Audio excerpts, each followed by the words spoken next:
Не істеп жүрсіңдер? Дискотека ішінен залма сендерге билет шошаңдап. Ауруларға жұмыс қайда сендерге? Барыңдар жұмыстарыңа. Адамның жанын алды ғойналардың бірі. Қорқытып, үркітіп. Рахмет. Сен не yapıyorsun? Айналайын, кеше ғана соғыс жүйегіңді алып, операция жасап өтіп, неменеге шыққын сен бергі? Дұрыс. Бүгін мереке. Келіп қалыпты аналар, келіндер, жеңгелер, әпкелер бәрі. Сонда құттықтап жерсен ба дедім, жатам одан кейін қайтып бар. Кигенің қара үстіне, киімінің бәрін киіп апты. Мереке да енді, ұятта енді. Әйелдерді құттықтамақшысың ба? Мереке ғой, мереке. Құттықтап қойып бір әдемілеп жақсылап. Әйелдерді құттықтағанша бізді неге құттықтамайсың? Еркектерді ме? Иә. Қандай еркек? Денсаулықты қорғау жылы емес па биыл? Кейін құттықтаймыз ғой, қызық қой деймін, аналар келіп тұр мына жерде. Әйелдерді құттықтамайсың. Бітті құттықтамайсың. Ұяттан өтін, қызық қой деймін сіздікі. Мен кеше ғана естідім. Осы Қазақстандағы әйелдердің барлығы да осы 2002 жылдан бастап өз күйеулерімізді, еркектерді Қазақстанда бәрін жек көреміз деп ант қабылдапты ғой бәрі. Қойыңыз қоятындығы да жоқ. Бәрі сол жек көре ме сонда? Күйеулері жек көре ме сонда? Жек көреді. Сіздің әйеліңіз жек көре ме сонда? Иә, жек көреді, мен де жек көреді. Сонда менің әйелім Сен де жек көреді. Мен кеше келіп кеткен, сағынып жатырмыз деді. Жек көріп отқан жоқ, мен сағынып. Сенбейсің ба? Сенбейсің ба? Сенбеймін. Не аласың? Сұрайын ба қазір онда? Кім? Әйелдерден ба? Осындағы әйелдерден сұрайын. Мархабат, сұраңыз, алып көрейік. Не деп сұрайсың? Бұл сұрақ осындағы қыздар мен аналарға, әжелерге, апаларға қатысы жоқ. Тек қана жеңгелеріміз бен келіндерімізге ғана қатысы бар. Тек әйелдер ғой? Әйелдерімізге. Не деп? Ал, айтыңыздаршы, күйеуімді жақсы көріп, өліп бара жатырмын дегендеріңіз қол көтеріңіздерші кәне. Өліп бара жатырмын деген болмайды ғой, не болмайды? Өліп бара жатырмын дегеннен жақсы көрем десең болды енді. Жақсы көрем, басқа көрем, бәрі бір емес пе? Өліп бара жатырмын деген бәрі бір ғой. Жарайды, сұраңызшы. Ал, күйеуімді жақсы көріп, өліп бара жатырмын, шыдай алмай тұрмын деген қол көтеріңіздерші кәне. Әлі, көрдік бе? Ешкім жоқ. Жоқ ба? Бұрыстан. Ол еркек қой, еркек. Басын қасы отыр. сен қыз айналайын түсір. Сен тұрмысқа шыққан жоқсың ба? Болады. Шыққан екен деп ойлап қалдым. Бірақ дегенмен де түшке былай болады енді. Біздің әйелдеріміз ол балаларымыздың анасы. Оны түсінеміз ғой, бірақ айтқан әңгімесі. Енді бұна былай болады.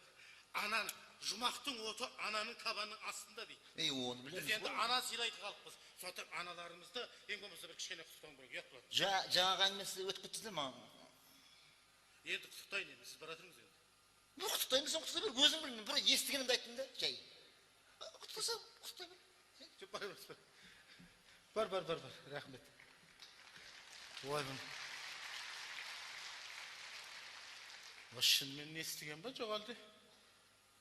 Сіздердікі де мәлім болып қалды, ешқайсыларыңыз қол көтермей біртүрлі болып қалдық мұнарда. Бірақ дегенмен де осында келген жалпы барлықтарыңызға мерекелеріңіз құтты болсын.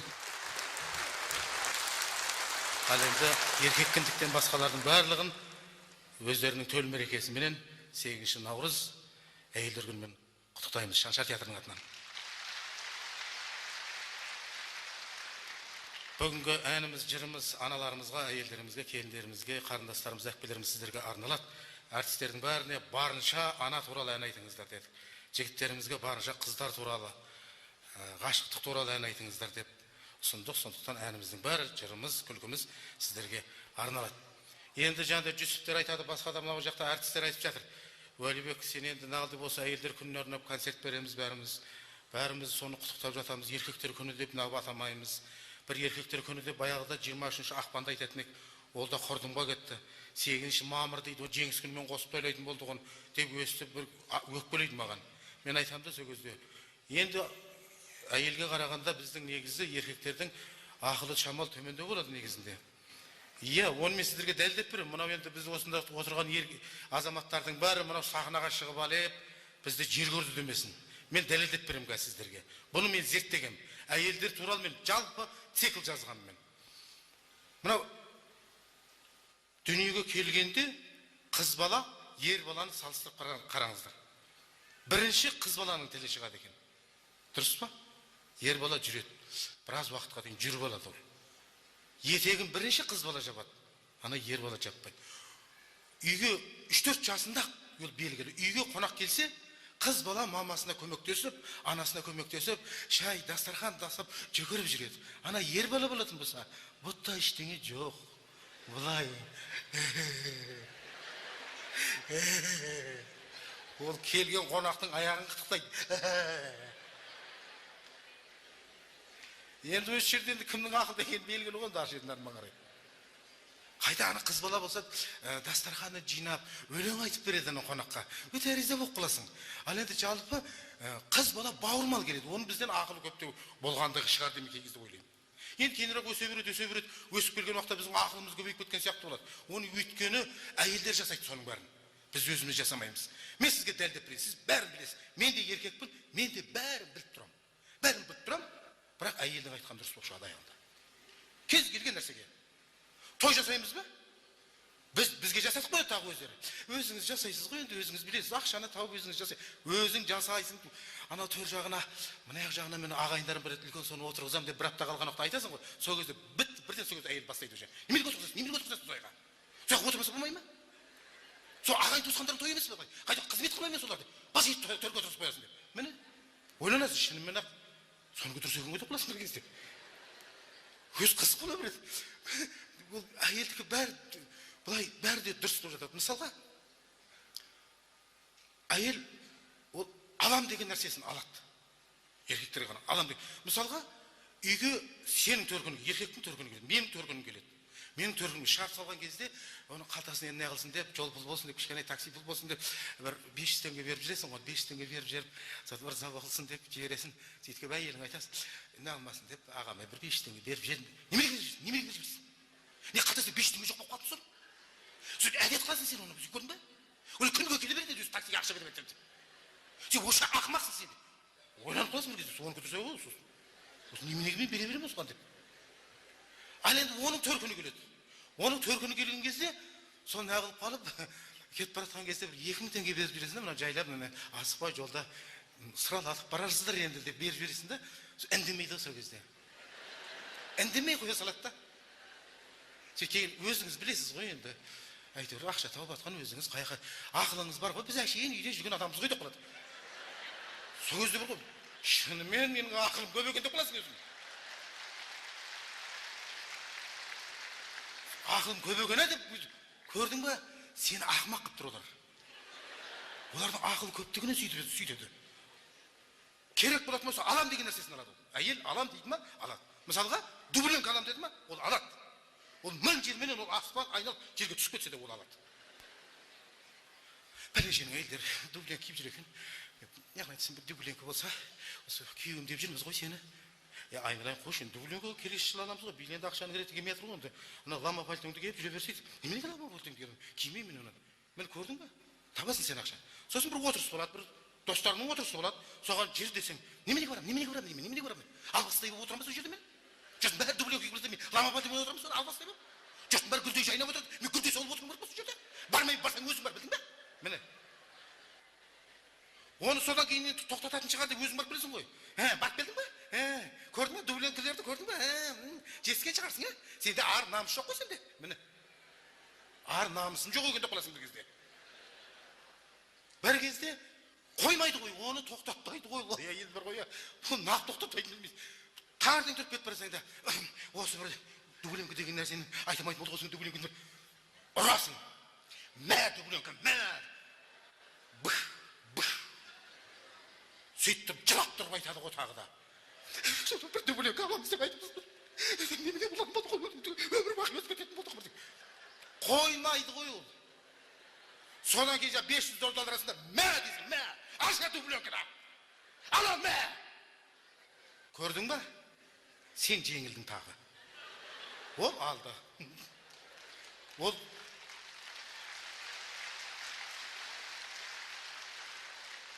Ол жаңағы сенің тағы да жаңағы миыңды ашты, нервіңді көтерді. Тағы да ол омен қоса дубленкасын алып алды. Сөйтіп дубленка киіп келген уақытта бүйтіп саған жаңағы қандай болып қалды екен? Ойбай жақсы екен. Рахмет дейді ғой, соған ырза болып қаласың. Сен айта алмайсың ғой енді аршет. Сондықтан да осындай ақыл көп болғандықтан біз әйелдерге бір мерекені жылына арнап бергенбіз. Сол әйелдердің арқасында өзімізде тойлап жатамыз. Ол енді мен артық айтып тұрған жоқ шығармын. Өйткені осындағы біраз кісілердің өзі сол байқап отырмыз. Сол әйелдердің арқасында әдемі тойлап келіп отыр, көздері төртеу бесеу болып. Мені кейбіреулер екеу көрсетіп жатыр, айтып жатыр, біреуің айтпайсыңдар ма, екеуің қатарласқанша деп. Міне барлықтарыңыздың аттарыңыздан, осындағы еркек кіндіктердің атынан әйелдерді, аналарды, апаларды, келіндерді, жеңгелерді, қарындас әпкелерді тағы да құттықтап қоюға ағайындар.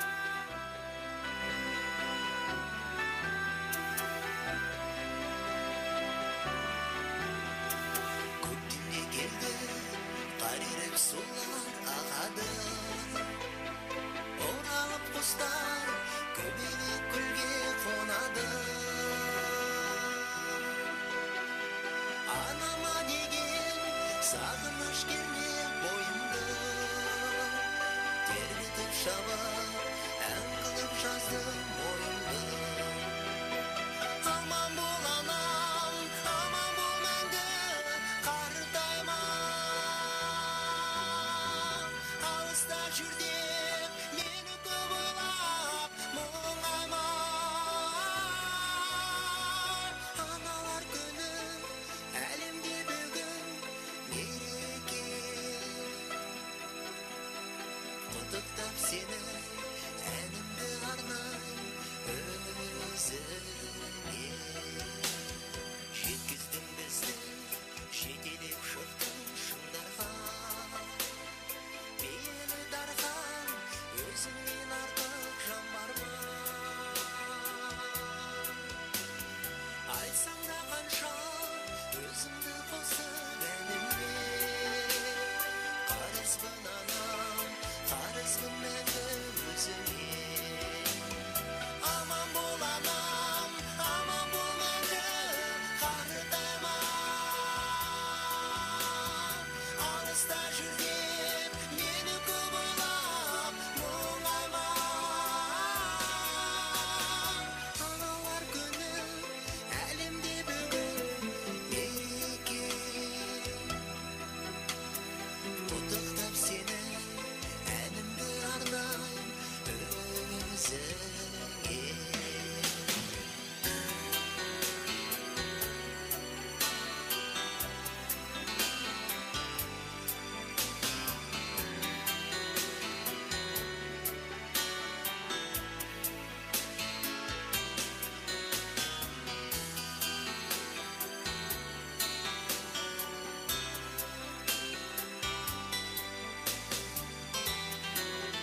жүрген мені көп ойлап мұңайман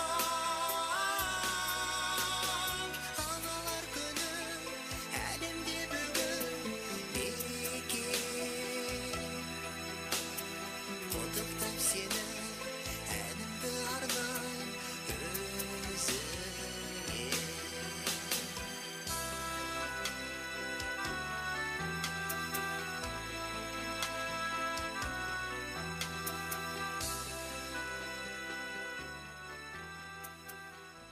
Рахмет.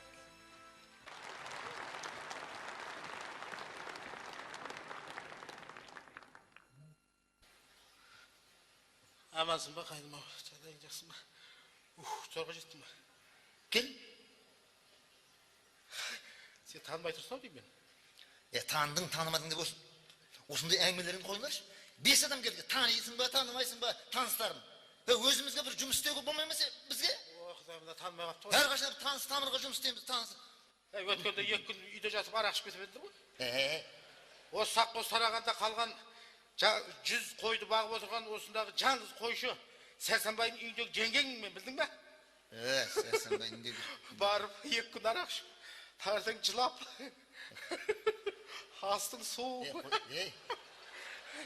Есіме түсіп кетті да. Қоңызым, әңгіметпен қызсыз ба деймін? Танымадың ба? Таныдыңын қызсыз ба деймін? Бәрекелді. Неше түрлі аурулар келеді мына жерге. Миыңды ашытып жібереді. Қайсы бірін енді? Түсінем әйтеуір. Өзің деп келдік қой. Мал жандарыңыз аман ба? Құдайға шүкір. Аман болса бопты. Зорға келдім ғой. Мерге келген кісілердің бәрі шешініп кіреді. Сізге енді мен шешін демей ақ қояйын. Бірақ мына үстіңіздегі ойбай, тарт қойыңды. Мен шешіндірейін деп жатсың ба сен? Тұрам, ұятсыз. Шешіндірмесе мен қалай көремін, қызықсыз ба? Ой, шынды ма деймін ол? Мен шешіндірмекшін бе сен қазір осы жерде? Ұятсыз, хайуан. Үйтіп айтпаңыз. Шешін деп маған. Сенің ағаңның алдында шешінбейін, білдің бе? Ұят деген болады шырағым. Жарайды, мақұл қойыңызшы. Айтыңызшы ауырған жеріңізді. Немене? Ауырған жеріңізді айтсаңызшы енді, қызықсыз ба? Ойбай, сен ештеңе көріп тұрған жоқсың ба мынарадан? Сен байқап тұрған жоқсың ба менен ештеңе? Қойыңызшы, байқадың, байқамадың деген әңгіме ол. Мен қайдан білесің қай жеріңіздің ауыратынын? Мен ауырмаймын шырағым, ауырып кетіп тұрған жоқпын мен. Бірдеңе айтты, бірдеңе айтты. Не айтсаңызшы бұл, не? Мынау міне. Осылай болды. Тағы да ма? Қандай адамсыңдар? Жылда. Сендер немен ешкі болып кеткенсіңдер ме? Түсінбейді екен ғой. Ешкі деген жылына 2 рет туады, біз жылына 1 реттен туып жатырмыз ғой. Не болды сонша? Айтқан түсінбейтін адам. Мен саған босануға болмайды деп қанша рет айтамын? Ақыр болар болыпты ғой. Немене келдің? Айтпап, немене келгенде енді былай келіп тұрма. Қайным өзі бір ештеңе естімейміз ғой. Ауылға келгенде естіп жатамыз. Ана ауылдың қатындар айтып жатыр. Мына босанатын әйелдерге туғанға дейін беретін үкіметтің ақшасы бар екен. Сол ақшасын алсам, соған анықтама қағаздарын жазып берсең, кетем. Сен өзің қандай адамсың? Бір қағаз жазып берсем болады. Сен ақша үшін келесің бұл жерге? Баяғыдан бері қайда жүрсің? Қашан? Сен басынан бастап келмейсің ба? Сендерге денсаулық керек емес, саған ақша керек. Ақша керек па саған? Мына ішіңдегі жүгерме пайда болғаннан бастап осы жерге келмейсің ба? Тізімге тізілмейсің ба? Анализіңді алмаймыз ба, көрмейміз ба, тексермейміз ба? Аяқ астынан келіп ақша керек, анықтама керек саған, Дұрыс қой, сенікі дұрыс айынан шырағым. Күніге келе беретін бізде өз анау қыстауда тұрамыз. Пәленбай километр. Баяғыдағыдай күніге ағылып атқан мәшине жоқ. Әйтеуір естекпен зорға келдің бәзір. Бермейді, маған мен онда жұмысым жоқ. Маған бермейді, білдің бе? Ешқашында бермейді саған. Қайдағын айт. Мен саған босануға болмайды деп айттым ғой. Өткен жылы қандай қинадың, ендігер босануға болмайды дедім. Түсінбейді екен ғой. Сен келдің ба емес пе өзі? Бар келдім. Сен келдіңмен жарысып босанбақшың ба енді сонда? Өз емес пе? Дап-дардай болып. Енді шырағым енді тумай-ақ қояр енді. Қайтеміз енді. Свет жоқ анаяқта. Концерт деген жоқ, газет, журнал көрмейміз. Бұдан басқа қыз қалмады бізде қазір. Ең соң қызығымнан айырайын деп тұрсыңдар ғой қазір мен. Сен менен саған күйін апарып көрсетуің керек па? Мен саған концерт қойып беруім керек па?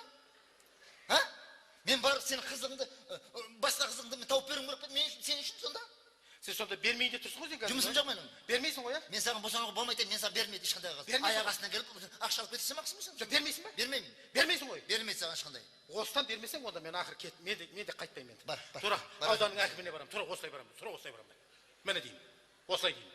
Анау деймін. Сен айтам тура. Ол болмаса облыстың әкіміне барамын. Қорықпаймын. Ал ол болмаса Астанаға барамын. Бір Құдайдың бере салған бір мұнарасы бар екен ғой Астанада. Шымкенттің Шаяның қатындар төбесіне шығып өлеміз деп айтады дейді ғой. Құдайға шүкір мен де шыға аламын осы мұнараның төбесіне. Үйтіп айтпасаң жат болады. Қызсың ба? Бермейсің мен бәрінен береді. Әкете батырмыз көдеп жамалы. Үйтіп айтпа. Әкім, облыс Астана деген әңгіме айтпа. Қызсың, береміз ғой. Не соншама жаным? Мұнарадан құлап өлсең не боласың? Ішіңдегі балаға болады ғой. Бермейсің мен соны білсең енді, берсе анықтамаңды. Береміз ал. Аяқ астынан адамға өстіп, қоғанлығы көрсетесіңдер де өстіп. Берейін деп тұрмыз ғой енді. Мына ішінде 2 ба, 8 ба, мен не деп жазам мен ал. Мына қорықпай-ақ қой. Мен көз осында үлкен болады өзі. Үлкен болады мына абысындар ма десе, осы үшеу туасың ау дейді. Біреулер 5 туасың ау деп жаман. Бірақ мен жылда өзі біреу туып жүрмін ғой, сен қорықпа. Біреу жаза бер біреуді.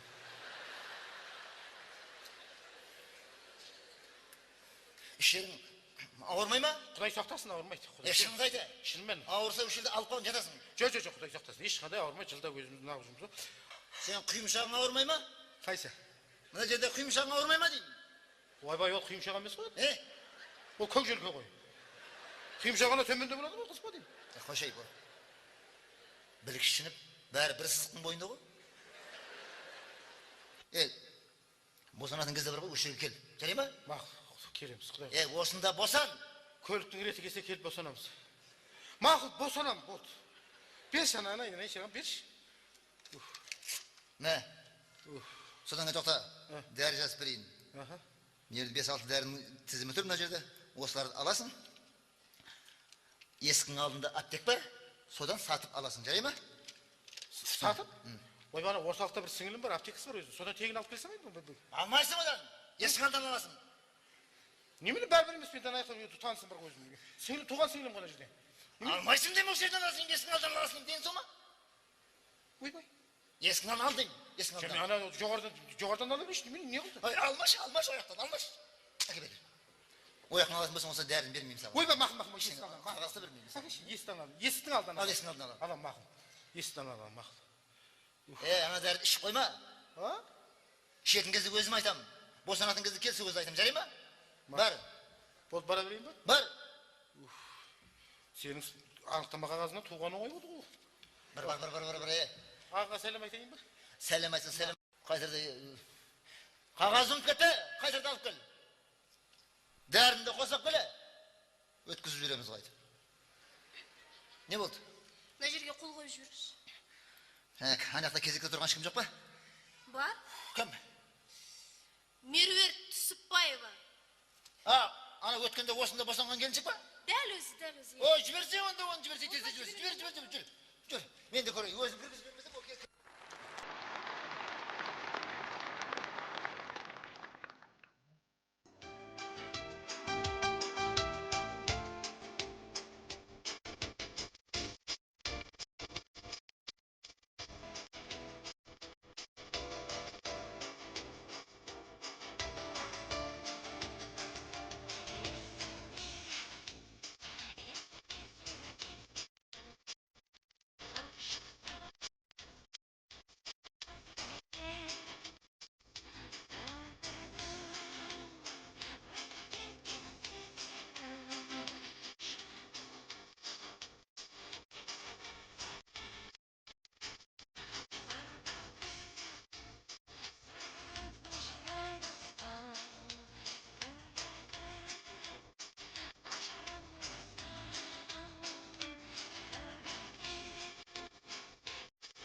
Амансың ба қайынма? Аман, не. Ха? Не, тез, ауырыңды айт. Тез оны айтады, тағы танымай қалдың ау деймін. Не демеші? Бергі. Өткендегі Сәрсенбайдың үйінде жеңгең. Талай адам келеді, кім келіп, кім кетпейді бұл жерге. Айтса айтатын адам енді. Айтқанда былай болып отыр. Туып келдім.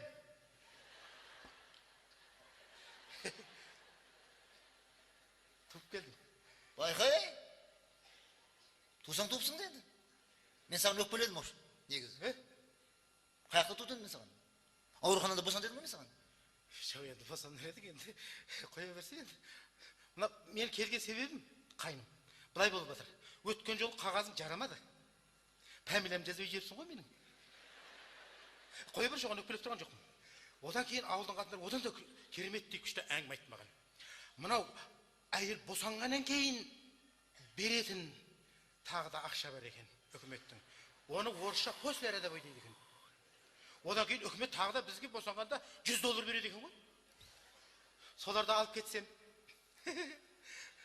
Алыпсың да сен, соның бәрін алыпсың да. Мен саған қайда болсын дедім?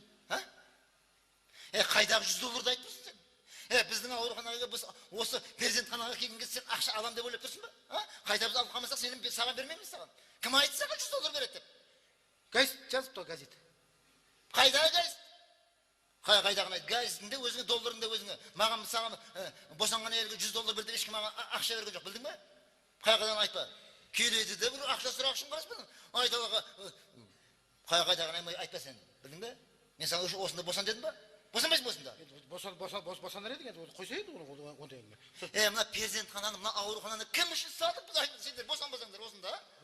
Ой, түсіндіру қиын бол тағы да. Шырағым, айтып тұрмын ғой, қыстауда тұрамыз, айдалада. Енді босануға болар еді енді. Қайтесің енді. Осындай болды. Кемесің мүші? Дура, осы ауруханада босансаң өлесің ба? Міне, өлесің ба демекші өткен жолы. Бір әйелге толғақтың өкілін емес, басқа өкіл салдырып, өлтіріш берілдесіңдер ғой осында. Естігеннен кейін тағы оның үстіне туақ қатын өзін туам десе де сендер қоймай, ішін жарам деп, операция жасайды екенсіңдер ғой сендер. Бұны қайғыдан айтпасаң дейді бе? Қайғыдан айтпа, білдің бе? Кім айтты саған оны? Енді естігенімізді айтып, оның үстіне хабардан көрсетті жағында сонда. Қайғыдан айтпа. Қызық па демей? Адамға жала жабайын деп тұрсың ба сен өзіңді? Жала жабайын деп іштеген, жала жабайын деп отқаным жоқ енді, өліп қаласың ба дегеннен кейін айтып атқаным ғой енді. Аузыма шығып кетті, айым кешірші. Осында босанбайсың ба мен саған? Осында босан дедім ба? Бір тиын пайдаларың жоқ. Осында босан дедім ба мен саған? Айттым ба? Айттыңыз ғой. Ешқашанда саған қағаз бермейді, ба шықпады. Жоқ, босануға болатын еді, бұл өзі ана жақта тұрамыз. Бұл өзі содан кейін түнде болды ғой өзі. Не түнде болды? Мынау болды түнде. Тура сол күні қасқыр шаппасы бар ма қойға? Тура сол екі ортада апақ-сапақта келді де қалды мынау. Соңынан толғақ келді, сонымен қораның ішіне кетіп қалғанбыз. Сендер қызықсыңдар ма? Сендер осы айдалада босанып жүре бересіңдер босанды, қызық па деме? Жоқ, айдалада босанған жоқ. Не? Қораның ішіне босандық қой. Ана қасқырдың ішінде жүргенбіз алысып қалды. Келді де қалды да судың да тастадым. Айналайын, сен де қызықсың ба деймін. Мен саған осында босанды мың рет айтқан жоқпын мен саған. Микроб жұғады, балаға микроб жұғады, өліп қалады ғой, қызықсың ба деймін. Қорықпай-ақ қой шырағым. Осының алды үшеуін тұқымды жүрге. Шөп тасып жүріп әйтеуір сөйтіп адам көп еңбектенгеннен кейін толғағы білінбей қала береді екен да. Сен қалай босанасың? Сен далада қораның ішінде қалай босанасың? Сен кіндігін тісіңмен қиясың ба? Не аласың? Не істейсің сен? Жоқ, оны бүйтті ағаң орақпен қиып тастады. Қасқырлармен алысып жүрген ғой орақпен бүйтіп. Соны шарт еткізді. Ой, мына баланың дауысы шар ете қалған уақытта қасқырлар тып-тыныш тұрып қалды ғой бәрі. Сөйтті аяқтарының ұшымен шығып кетіп қалды. Ой, алла дедім. Содан 3-4 күн қасқырлар келмей кетті біздің қораға. Бір күні қарасам, есіктен алды бір қозын әкеп тастап, қасқырлар. Айналай, қасқыр екеш, қасқыр да білді ғой нәрестені. Сен мынау өзіңнің балаң емессің ғой, сен білесің ба? Сен біреудің баласын әдейіге маған алып келіп, сен әдейіге мен анықтамалы ақша алу үшін істеп тұрып әрекет білдің ба? Өткен жоқ ғой. Сен денеңді ұстап қаласың маған. Сен қарныңа бірдеңені байлап шар байлап қоясың, білдің ба? Ой, алла, Құдай, алла, Құдай. Ой, бетің аулақ, ой, алла, Құдай, ла илаха илlallah Мұхаммед Расул. Немене біле, айдалада кім баласынамын мен? бермейін деп, мына сөзіңе қарағанда маған бермейін деп тұрсың ғой, қағазын тағы. Бермеймін мен саған. Бермейсің ғой. Бермеймін, бір шық бар. Бермейсің ғой. Бермеймін, бір шық бар. Ал онда тыңда. Мына баланы алып, сен бермесең, Бол. әне. Кімге барайын деп тұрсың ба тағы да? Жоқ, одан да басқасына барамын. Мақсус. Облыс, Астана, Мұнара дейін деп тұрсың ғой сен. Қош, берем. Бол. Бітті. Сол Мұнараны теуіп қойдарын ішінде алмай қалды. Қорқытпасаң бермейді екен де өздігіне. Ал, айтшы. Атын кім қойдың? Борш десіз айтшы. Баланың. Баланың атынан өз қызық болды. Баяғыда свет бар кезде телевизор көретіміз біз. Сол кезде бір итальян киносы болады еді ғой, Спрут деген. Ай, баланың атын айтсайшы. Жоқ, тұра айтайын деп отырмын дейді, әдемі қылып айтайын деп отырмын да мен оны. Бұлар айта салуға болмайды, сөйтіп айт деді ағаң. Сол ағаң сол Спрутты өте жақсы көретін. Соның ішінде бір бала бар, бір керемет. Ана мафиялармен соғысатын. Комиссар Катани деген. Баланың аты комиссар Катани. Сонда енді Қазақстанда мафия көбейіп кетті ғой, солармен күресін де қойды бұны. Комиссар Катани. Катани өліп қалды ғой ағында. Жоқ, ол кезде біздің свет болмаған, оның кезде өлетін кезінде. Біз үшін ол әлі тірі. Жоқ, сен қазақша ат таппай қалдың бесің ба? Қазақша ат таппай қалдыңдар ба? Енді ұнатқанын қоямыз енді. Үйдегі кісіміз не айтса, соны қоямыз. Жоқ, сен жаза берейін бе сөйтіп енді? Жоқ, өйтіп жазбайсыз, оны былай деп жаз деді. К. Ал. Үлкен әріппен К дейсіз. Нүкте. Ал. Катани. К. О. Ой, сіз А деп жердіңіз ғой. К-дан кейін О. О. Ой, не болып кетті сіздікі, О болып кетті ғанау. Қаша бол. Міне.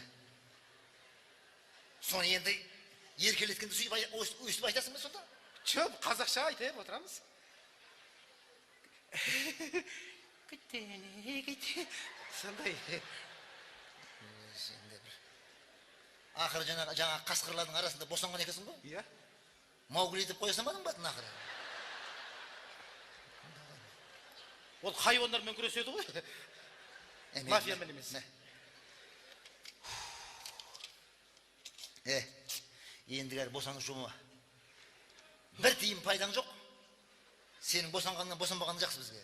Пайдасы барлай босанса. Сосын міне. Дәрі. Аптектен алып кетесің ей. Тағы да есің алдына аптектен алып кетесің. Жарай ма? Сіңлімнен алайшы. Есің алып кетесің емес аған. Бәле болды ғой. Жарайды, алса қалайық.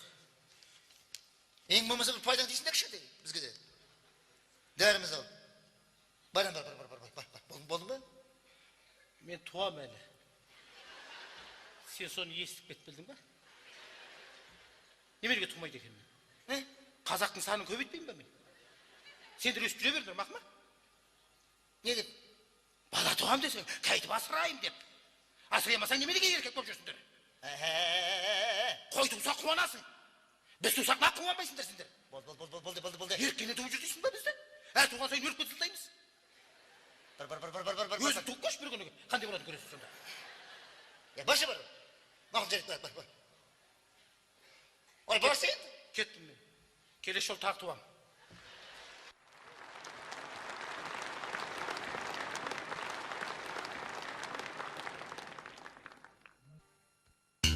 Көңілдің көктемі маралы, қарайтын күнәсіз жанарым, өзіңсіз қалғандай сезінем, мекендеп жалғыздық аралым, жұптасып тартатын бақытты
қаншама бақытпен бірге жаралған өзегің өрт боп жанса да сүйгенің болса не арман ғашықтық бірдей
достарым күткеде көңілді қор ұмытпайын өмірдің қиынын бол асақтаған көңілді айтайық бір шанша әні арман ойды шарықтатып қиялысын қабылдатып жалынмен от жаздым жайна жастар жүректерге сезім бойлап жігерсіздің көзін байлап қанаттағы болашақта ойна жастар бақытты өмір біз тілейміз досқа уақытты жастар өткізбейік босқа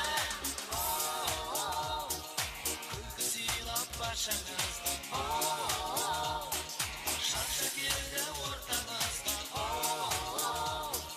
шашу шашты шаттығымен кел шаншарға кел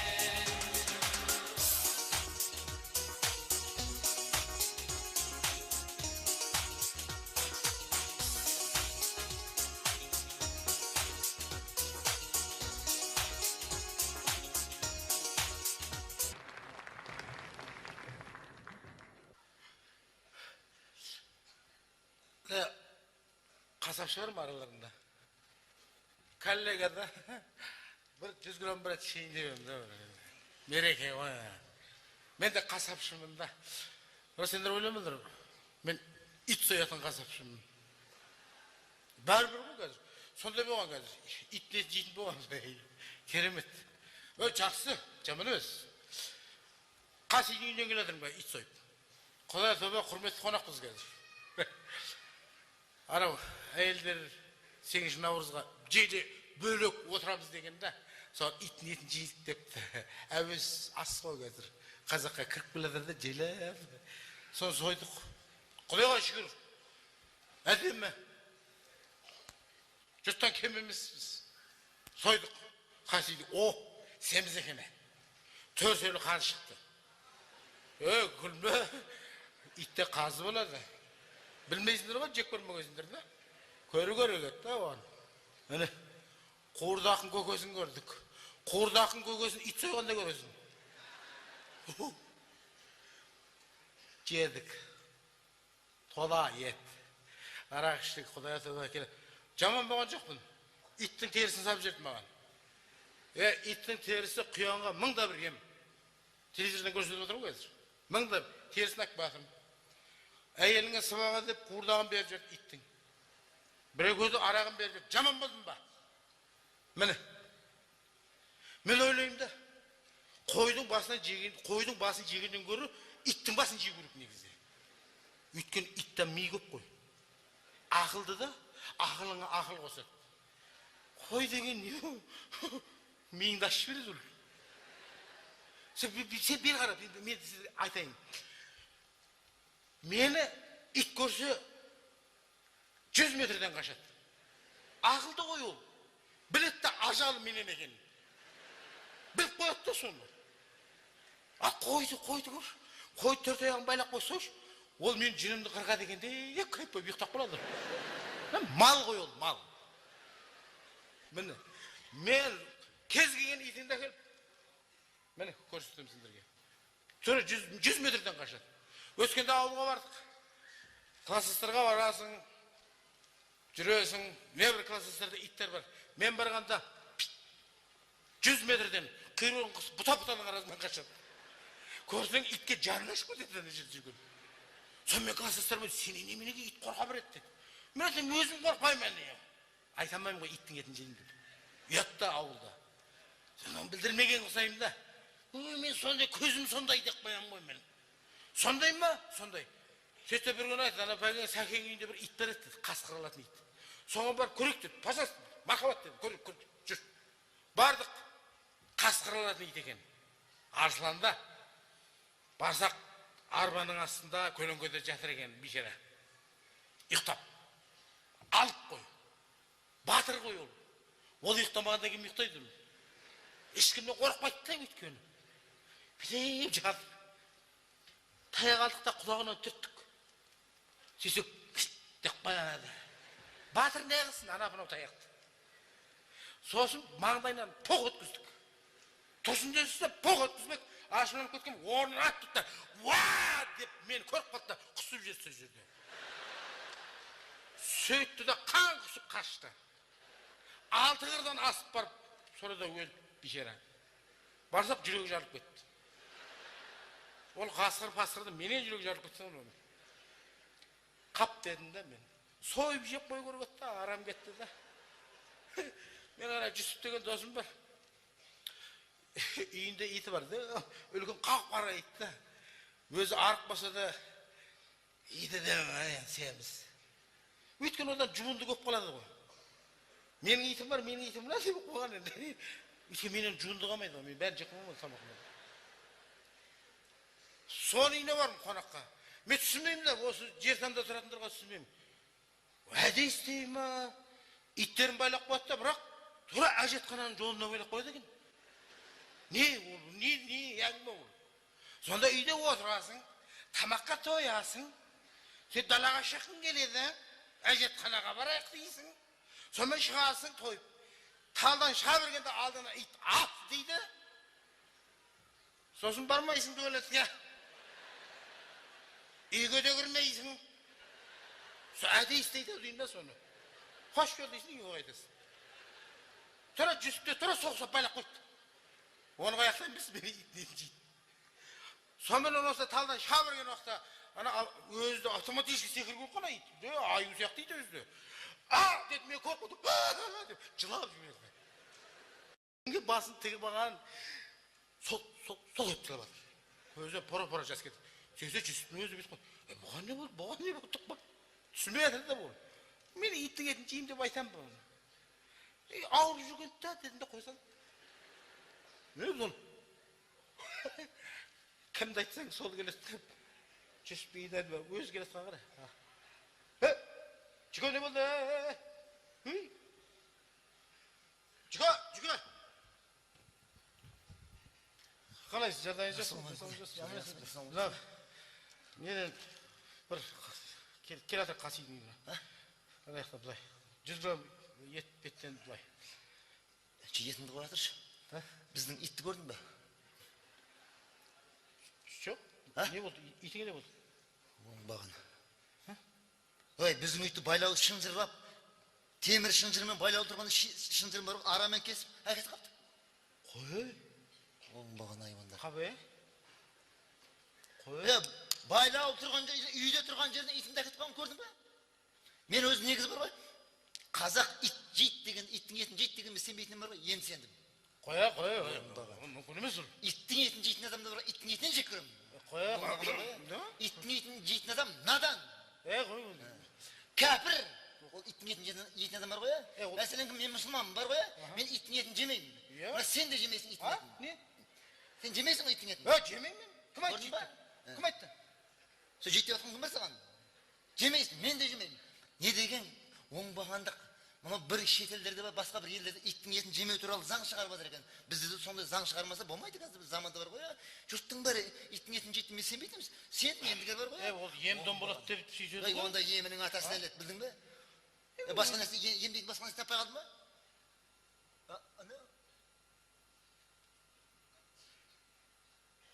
Тоқта. О, айван қаси ой. Бәсе ана итті қаяқтан көріп десем, мұнаның ит екен ғой. Оңбаған. Қой, өзінің итінің етін өзіне жегізейін деген. Қоя бірші, ет же, бұлай. Шында көшеде, әрдайым көшеде жүресің, сен көрдің бе, мен итімді көрдің бе? Айтшы. Не? Тез тауып алым керек. Итімді көрдің бе? Көрдім. Айтшы, қайда көрдің, тез айтшы. Тауып алайын. Кеше үйінде көрдің бе? Үйінде байлау тұрды кеше. Ой, Құдай, мен саған бағана бері не айтып тұрмын? Үйде байлаулы тұрған жерінен, шынжырлап байлаулы тұрғаннан жерінен кесіп алып кетіп тұрған жоқпын мен саған? Қойғыш, Арақ бір дедім күш. Міне, ұса. Жақсылап. Күйдім-ау. Мына жерде ет бар, ет бар. Ет бар ма? $500 сатып алған. Қой. Итім. Оңбағандар, оңбағандар. Осы біздің қазақ иттің етін жейтіне не деген оңбағандық, оңбағандық. Қой, ем-домға жейтін түк, сенде не алсыш? Шөлдеп көргесін бе? Мынау ненің еті? Маған жылқының еті жақпайды. Ненің еті маған жылқының еті жақпайды? Мынау ненің еті? Есі жоқ. Қошқардың еті. Тарттырғанда? Мен жейін ба? Қай жақын қошқары? Қасидың үйінде сойған ғой, соны жетіп қой. Соны алдық. Қасидың үйінде және. Қасидың қошқары деген қозысы да жоқ еді ғой, қақында ғой, ол бешері. Қой. Үстің ба? Жоқ. Ол битті ғой, ана қоқысық төбені қазыпты ғой қаси. Содан 50 килограмм мыс тауып апты. Әлді бешері. Соған қошқар сатып алған ғой. Сен қошқарды құрман айтқа сояқ деген екен, әйел оған соймайсың. 8 наурызға әйелдеріміз келеді бәрі, соған соясың деп. Соған сойдырыпты ғой. Соны. Алдыр. Тарт деден бе? Қошқар ішіне? Алдыр.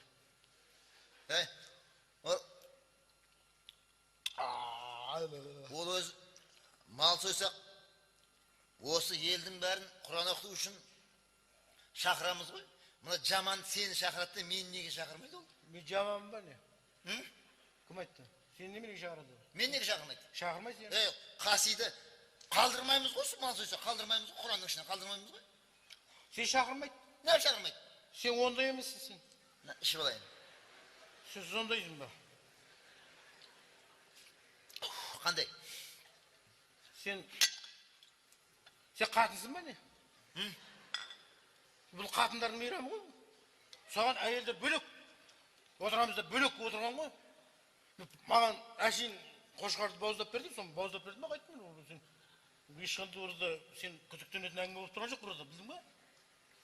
Сен жөндеп жесе, сен еттен жесе, иттен жесе, еттен.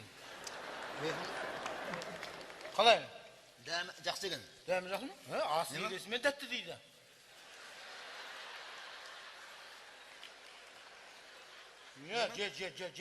Же. Тәтті ма? Тәтті екен. Мынау етің қарайып кеткен ба? Қарағанда, қасидың қасын, сондай салақ қой. Ет қатты күйдіріп, үйін әрмен барында ет күйдіріп жүреді. Сол күйдіріп жүргенде сен оны ағымақ қой оны. Тар. Мен байқағаным бар ғой, я. Менің байқам, сенің итінің асқазаның бірі жоғау дедім мен.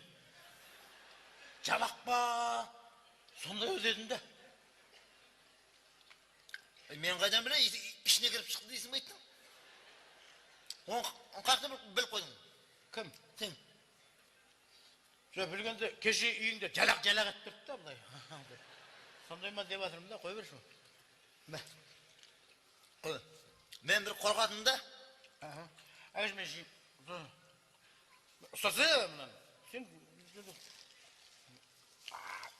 тезалық болсын, ет болсын, ит болсын, мағма? Ал дер. Мен қорқатым да. Сен ұста. Кеше өткенде итімді дәрігерге көрсеткен ғой. Итім өзі мазасызданып жүреді. Мені? Жалақ дедің ба? Жалақ. Итің жалақ. Ауру дедің ба? Ауру. Жалақ. Жалақтан жоқ па? Жалағын қоя бер, шын. Жалақ ештен етпейді. Итім ауырып мазасызданып жүрген ғой. Жалақ деп отырың ба? Жалақ деп отырың ба? Айттың ба? Жалағын қоя берші. Дәрігерге көрсеттім да. Дәрігер айтты.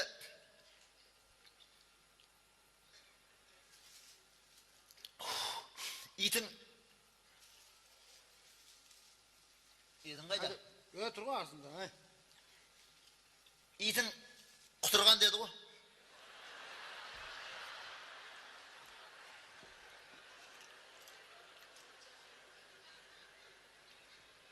Не болды? Жүрегің айнылды ма? Көп ішіп қойғасың ғой? Байқап ішпейсің ба?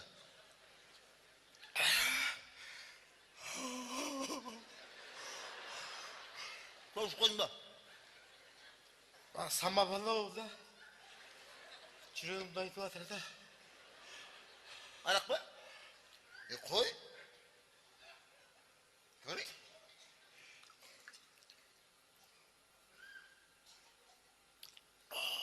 Тазау. Сен білмей тұрсың ғой. Сен не айтады? Негізі мынандай екен да. Құтырған ит тістесе 40 күннен кейін құтырады ғой. Иттің етін жеген адам, құтырған иттің етін жеген адам 2 сағаттан кейін.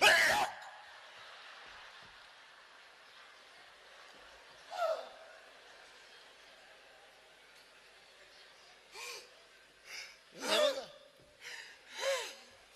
Атаңа нәлет қаси. Атауың жегір қаси. Мынаған не болды? Жүрегің айнып тұр ма? Жүрегің айнып тұр ма? Сен тұршы. Жүсіп. Жүсіп арақтан емес. Арақ таза. Сен араққа күмән келтірме. Міне. Сен басқа нәрседен Міне. Еттен ұшындым. Еттен болды. Қой? Сенің итіңді біреулер жек қойған ау. Сөйтіп ойлап тұрмын. Мен де соны ойлап тұрмын. Міне. Сен итіңді... Тоқта, байш. Мына етті... Сен қошқардың етін қашан сойдыңдар? Бүгін сойдың ба? Иә. Бүгін сойдың. Бүгін пісірді ма, қуырды ма? Бүгін, иә. Сен етті неге көріп тұрсың? Бұл свежий ет қой міне. Жеме! Жеме! Тоқта. Қызғанып тұрсың ба етіңді? Етті қызанып тұрacağım. Тыңдашы. мүмкін бір ғана етті бір қоя қуырса микробы өліп қалатын жер оның. Қандай етті? Жа құсырған итті жеген адамдар қуырып жесе микробы өліп қалатын шығар. Қайдан? Ә? Етті 100 градуста 150 градуста піспей ме ет деген? Құтырған иттің еті 500 градуста өле ма, микроб өлмей ма?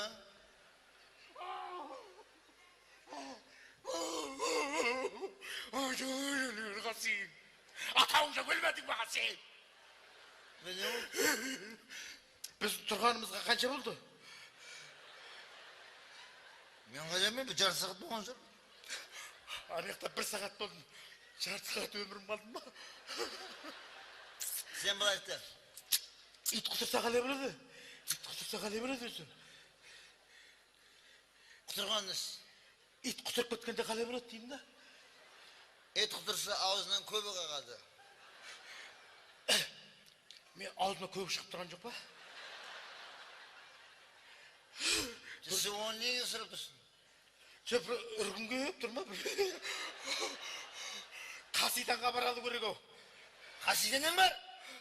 Сен жүрегің айнды ма? Иә. Дәрігерге барып көрін. Уа! Жүсіп, мен дәрігерге көрінейін. Сен де дәрігерден хабар аласың ау. Мен неме оғам дәрігерге? Мен кеттім, Жүсіп, Дәрігерден бар ма? Қасидамда хабар ал. Кеттім, Жүсіп. Хабар ошарсыз қалма. Кеттім,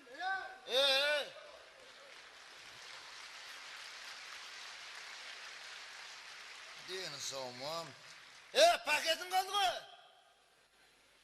Қыз, жүрегі айнығаннан қорққан адам бірінші рет көріп тұрмын. Не ол? Қарағым, маған тұрса кет, итін тау. Ойбай! Ойбай! Менің итімнің терісі ме? Ойбай! Мен де жақ қойдым ба? Дәрігерге барып ба? Апасы ма?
соумаймын. Бәлесін. Көке, милициясы ба не? Милициясы ба? Соумаймын ба? Маған тасып кеткен.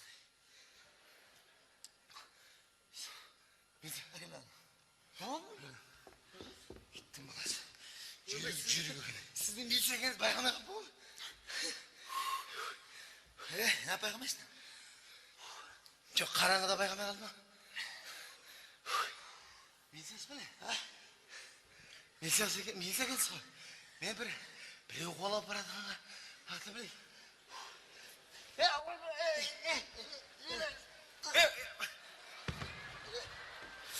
Жүзсіз байқасаңшы. Күшсің ба не? Жоқ қойыңыз. Күшсің ба? Жоқ. Мен лақтырасың. Сен лақтырғанда өзіңіз құлап қалдыңыз ғой. Ау. Не қажасың?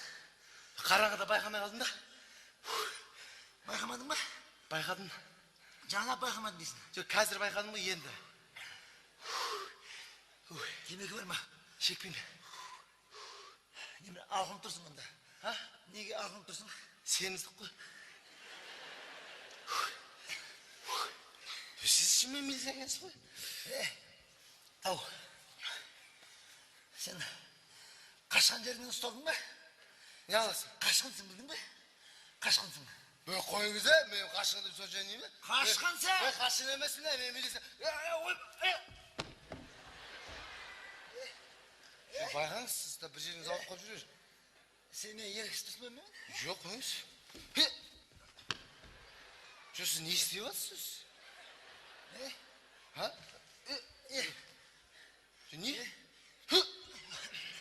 Қорқат. Сен мықтысың ба не? Жоқ, мықты емес. Қой. Сен күштім деп тұрсың ба? Жоқ, қой. Шықшы. Қой. Еркекше төбелесің ба? Қойыңыз. Шық. Жоқ, қойыңыз. Жоқ, қойыңыз кереміз. Сен мықтымын деп тұрсың ба? Жоқ, қайда сізді? Мен кім екенін білесің ба? Білем. Не? Каратеден спортшы беремін мен, кім деп тұрсың мені? Каратеден спортшы беремін мен. Каратеде спортшы бер болмайды ғой. Енді болады. Қара белбе болады. Дан болады, дан. Не? Қатыспаған сен білесің ба? Қатысқан мен білем ба? Сенің даныңнан да мықты спортшы бер деген білдің ба? Жоқ, мықты. Қашып бара жатқан жерінен ұсталдың ба? Ұсталдың. Сен қылмыскерсің, білдің ба? Қойсаңшы. Қылмыскерсің, бітті ұсталдың. Қылмыскердің, мен не істептім мен? Мен кафеге кірдім ал. Үйде әйелім, келіншегім күтіп отыр әйелім. Соны құттықтайын деп, кафеден бір шампанский ала салайын дедім кіргеннен кейін. Соны отырып не ағана екен. Шықты ма сіз қолап атсыздар? Жаңағы кафеден шықтың ба? Шықтым. Бітті. Не бітті? Жаңағы кафеден шықсаң, осыдан 2 күн бұрын сол кафеде ішіп бөлесін мас болып жатқанын жұрттың бәрі көрген, білдің ба? Білдің ба? Жоқ, мен 2 күн бұрын мас болсам, қазір саумын ғой мен қазір. Қазір саумын ғой мен. 2 күн бұрын мас болсам дегенің бар ғой, іштің ғой, 2 күн бұрын іштің ба? Жоқ, ішкенде іштің ба? 2 күн бұрын іштің ба? Іштім. Мен қазір сап-сау адаммын ғой. Сап-сау деген әңгімені қой. Бітті, ұсталдың. Жұрттың өзі план толтырамай жүрсе, анау деген әңгіме. Бостан босқа ұстай бергенсіңдер сендер. Так, мен бүйтем қазір біреуді. Міне өзі келе жатыр мына. Жігітім. Бұдан нең бар сен? Жігітім берге. Жақсы болды. Жағдай жақсы ма? Білемін амандаспай қой. Қауіпті қылмыскер. Мен сау... Сен мына бүйте. Мен қазір телефон шалып білейін. Сен мына ұстап жібермей тұр. Жарай ма? Бұға мен қатысым мен? Мен жұмысқа бар тұрмын ғой. Қайдағы жұмыс? Қарауыл ма? Қайда қарау? Сменаға бар тұрмын қазір. Берге бер. Мереке күні түн жарымда қандай сағат 3-те қандай смен ал? Әйелді мейраммен құттықтадым да, қарауылға қайтадан жұмысқа бар тұрмын. Ол смен деген кешкі сағат 8-мен таңертеңгі сағат 8-де болса, сен қызысың ба? Ұста мынаны. Баратқанды енді жұмысына. Жұрттың бәрі қауіпті қылмыскерді жабылып, ел болып. Ұстаудың орнына сен немен қашып тұрсың сен? Қашқаның ба? Дәуғым, денес ыры ғой мен. Көкең тұр ғой мына. Формымызға бардың? Ұста деме саған. Жоқ, ұстамын. Ұста деме саған. Қорқам.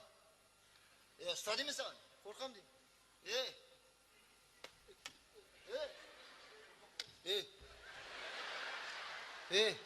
Қойса болды ғой. Қойса болды ғой, осы тұрған жерде бір-ақ ұрып құлатайын ба? Бағана бір қайта-қайта қоясың ба? Қоймайсыз да? Мен семін ғой. Мен семін ғой мен. Мен семін ғой мен. Сөйтсіз. Қарама тұрсыңдар ма? Кешіріңіз. Ой, сендер, мен ұрайын деп тұрсыңдар ма? Жоқ, байқа. Ұрсау. Қойыңыз. Ұрсау. Жоқ, қойыңыз. Ұрс. Жоқ. Түрмеде шіртіп жіберейін. Жоқ, қайдасыз? Ұрсау. Жоқ, қойыңыз. Ой, сендер мен ұрайын деп тұрсыңдар ма? Сол ұрдың ба мені? Ұрдың ғой, Ұрдың ба? Кім? Сен. Ұстам мені. Ұстам мені. Қойыңыз, қорқам енді. Ұстасын, қолына ұсташы қазір. Кім? Ұрсайын. Кім бола, ұста. Кім? Қолыңға айтты. Шықса жек білікке. Шықса. Жер қойма. Шықса. Бұлай, кімде тұрсың мен, Шықса. Бұлай, ұрса мен не боласың, үйіңді таппай кетесің ғой? Бұлай, ұрса мен не боласың, үйіңді таппай кетесің ғой? Бұлай ұрсам, мама деуге шаман келмей қалады ғой? Ұстайым. Бұлай. Шашынды прическа жасап жіберейін ба? Жібердім. Жібер. Қойыңыз, ұстайын ба? Оң баға. Ұстайсың ба? Ұста. Ұсташ. Ұста. Ұстап Ұстап тұры. Жібермей тұры. Мынау қашып кет қылмасын. Сенен де зор болды қазір. Бір-бірімізді ұстап тұрамыз ба не? Қазір мен телефон соғып келем, жарай ма? Айырып қалма мынадан. Қылмыскердің кім екенін білмей қалдық қой біз. Қақтан келсің сен?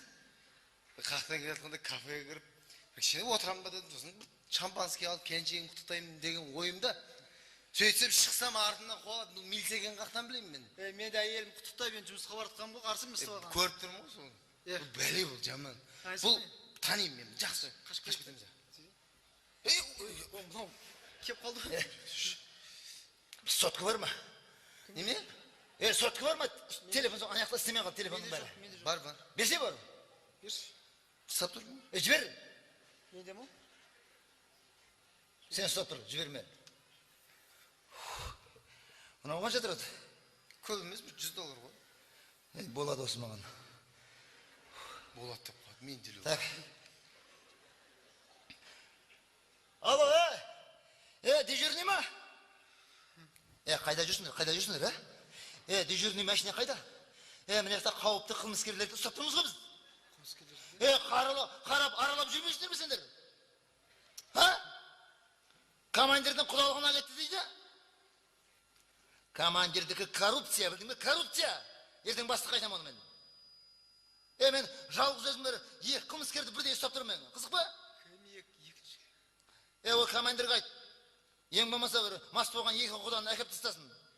Аяқтырғышқа. Ертең таңертең қайтады. Жұрттың өзі план толтыра алмай жүрсе? Амал жоқ, өзім алып қайтамын, амал жоқ. Кешіріңіз, екінші қылмыскеріңіз кім сіздің? Кім екінші қылмыскер? Сен ше? Кім? Сен? Ой, мен не істеп қойып қойсың ше? Сенің істегенің аз ба? Сені мен ұрғаның, соққаның аз ба? Кім? Сен? Қойыңыз. Қанша жылға кететіңді білесің ба сен? Қойыңыз ондайды. Ұрған жоқсың ба мені? Ұрдың ба? Ұрдың ба? Куәсің, көрдің ба? Куәсің, ұрдың, куәсің, білдің ба? Қойыңыз, Оңбаған, алқаш. Кім алғаш? Ушы баған, зәрші баған. Кім? Оңбаған. Екеуің де? Біз ішкен жоқпыз ғой. Ішкенсіңдер. Жөнет қойсайын, ішкен жоқпыз ғой бізден. Ішкенсіңдер, білдің ба? Қазір көрсетемесін. Ішкен жоқсыңдар ма? Ішкен жоқпыз біз. Анық ішкен жоқсыңдар ма? Ішпей. Үрлеш маған. Не үшін? Үрле деме саған. Ал. Мына істемей тұр ма? Мен ішкен жоқпын. Ішкен жоқ. Сен көрші. Тұрсал.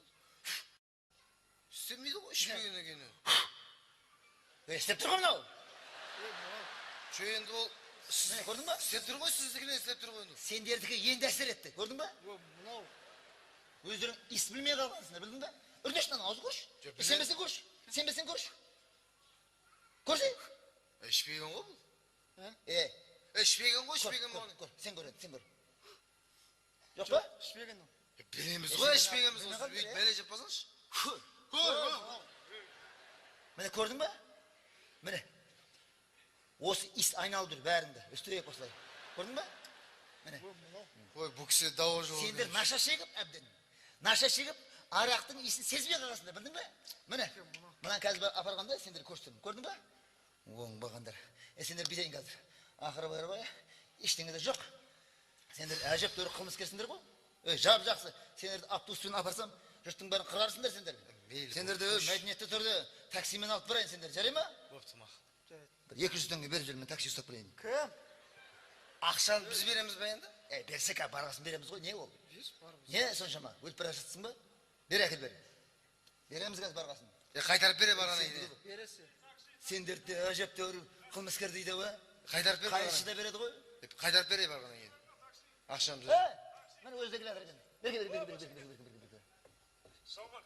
Қалай, жағдай жақсы ма, денсаулық қалай? Міне, қауіпті қылмыскермен күресіп жүргенді білесің ғой бізді? Білесің ғой, өте қиын. Бұл жұмыс деген өте қиын жұмыс қой. Көрдің бе?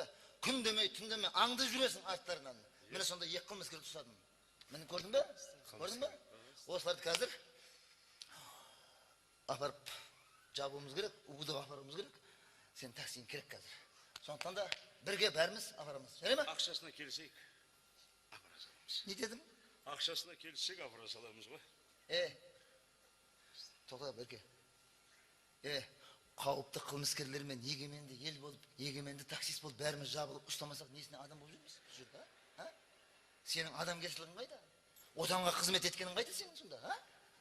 Қайдағы ақшаны сұрап тұрсың сен? Бала шағамызға Сенің бала шағың бар да біздің бала шағамыз жоқ па? Не жеп тұрсың сен? жұмысымыз осы ғой. Сенің жұмысың болса біздің жұмысымыз емес па? Ассалаумағалейкум.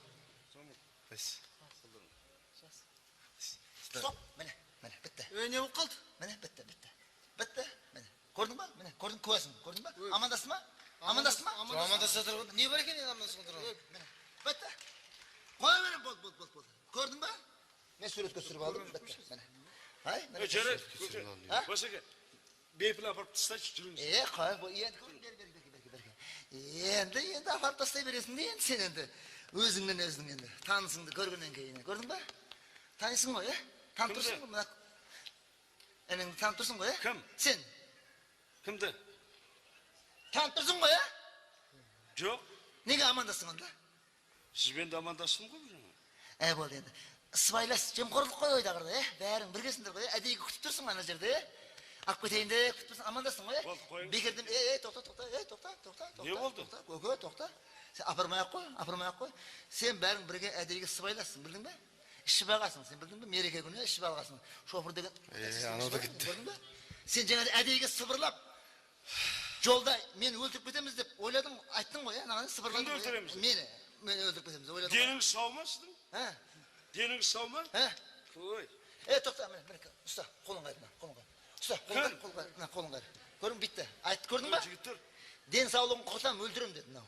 Айтты, көрдің ба? Денсаулығын құртам. Багаждың артын бүктеп тық апарып. Кімді? Сені мынаны тық. Қосыңдыршы. Қазір апарамыз. Басеке. Айван.